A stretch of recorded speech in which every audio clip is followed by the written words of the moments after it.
Well, that's an important part of darkness, isn't it? We don't really understand the redemption. That's not it for us to know. That's for us to discover. Yeah, that's good.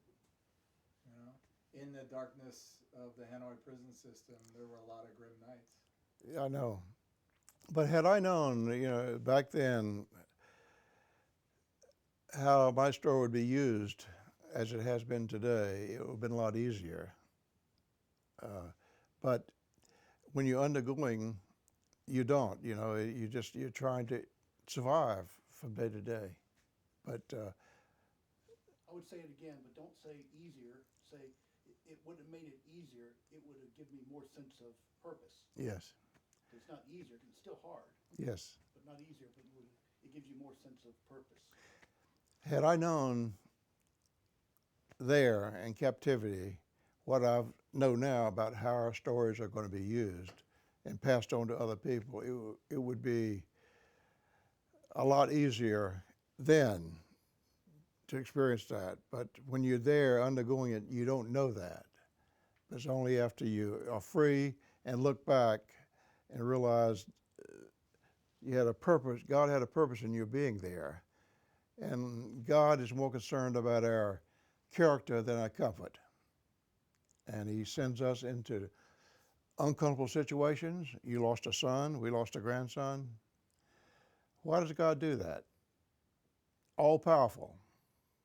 His power has no limits, no boundaries known to man. He's just a very powerful individual. So why does He let that happen to you and Mike? He does it because from that, good will come. And that's why those things happen. And when you don't have faith, I don't know how you withstand that. Yes, in many ways for me, this project is directly about celebrating my son's life. Oh yeah, I know. That's true. I got, And that is your captivity. yes. Yeah, and that's worse than my captivity. It comes in many different forms. It doesn't have to be a prison. It can be loss of a child, grandson. It comes in a lot of different ways. I got a bad battery here. I'm just And gonna. well, it's just very impressive to see all those men back to 1862 that have paid the supreme price for my freedom and our freedom. And it just something we have in America that other countries don't have. And that's why the program Return with Honor is so important, that we can protect that legacy and that thought of, because to be born free, it's it's a gift from God, really. You could be born in the Soviet Union. Beautiful. So Thank you, Red. Why don't you go ahead and finish that part? That's very compelling too. To be born free is a gift from God. To live free it's is a responsibility. responsibility. We're all there equally. Yeah, To die free is an obligation. That's a great. Finish the whole thing. that's right. To be born free is a gift. To live free is a responsibility that we all share. And to die free is an obligation. 1964, and I transitioned into the 3rd A6 Squadron, VA-35, from a propeller-driven aircraft, the A-1 Skyraider. And we deployed, the 3rd Squadron to deploy in Vietnam, and it was state-of-the-art, a very sophisticated aircraft, and 60,000 pounds. We could go off the catapult with 15,000 pounds of bombs and 15,000 pounds of fuel and 30,000 pounds basic weight. And the day we were hit by a missile, we were 15,000 pounds of fuel and 15,000 pounds of bombs. And it was the only aircraft that could get into Vietnam in the monsoon season. So we were all weather at night,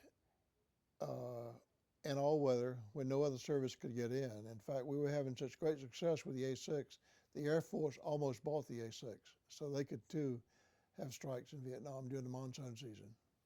But they didn't. The weather cleared and they didn't see the need for it. You good, Ken? Yeah, the plane's in a perfect place. I Yeah. don't know who put it there, but it's I did. perfect. The, uh, the stick guy. Okay, let's do the socks. That was great. maybe pull the plane back, yeah.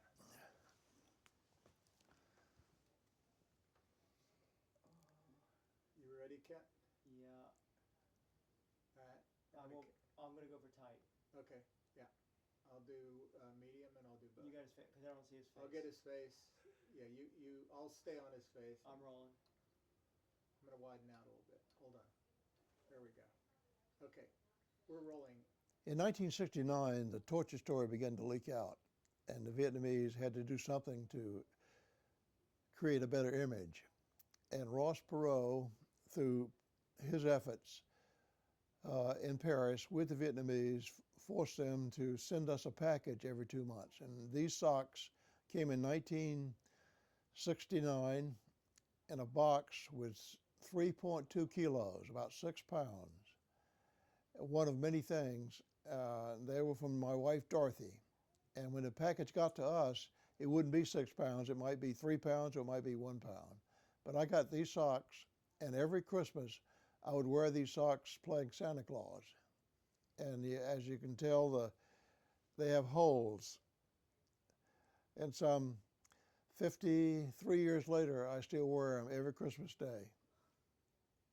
And each one has holes from the concrete in Vietnam where I'd wear these as Santa Claus walking down up on the concrete. Oh, you played Santa Claus in Hanoi as well? In Hanoi, we would have Christmas week. We would take nothing that we didn't get daily, but we would take our straw mats, take our socks, whitewash, decorated Christmas tree, and for a week of Christmas we would have a Christmas program, Miracle on 34th Street, Dickens' Christmas Carol or something for 7 days, 7 nights, and almost everybody participated. And then on Christmas Day, we'd play Santa Claus with my red socks. And that's how we got the holes. I love that story. Love that story. Love that story. Oh my. You good, Kent? That's fantastic.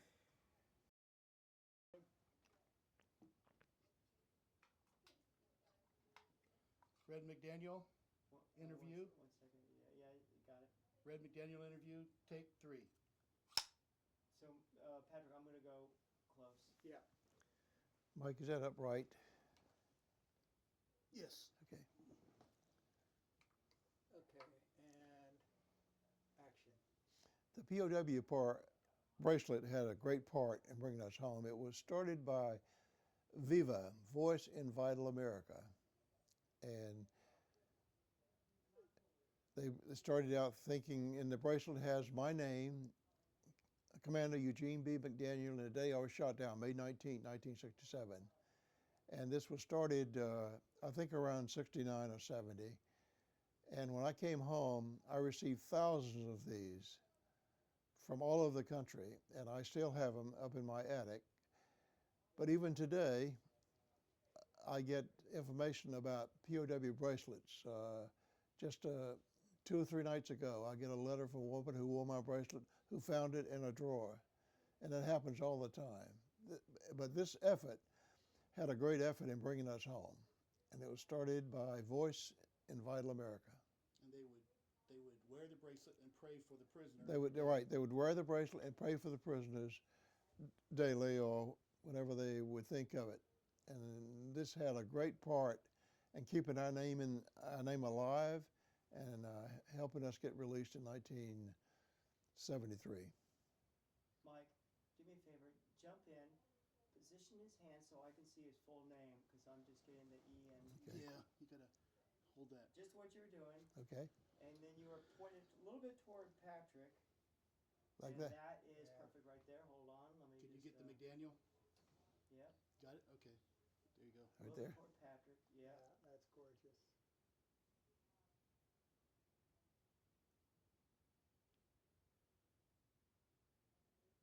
Okay. You got it, Kent? Yes, sir. Fantastic. I did it to memory because when I did that, didn't have it in memory, but I had it, and in the evenings I'd stick it in a wall so the enemy wouldn't get it. And we had an inspection by the Vietnamese who searched everything we had. But since I had this in a wall in a crack, the enemy didn't get it. And so the only thing I had out of that search was my poem High Flight, which I committed to memory.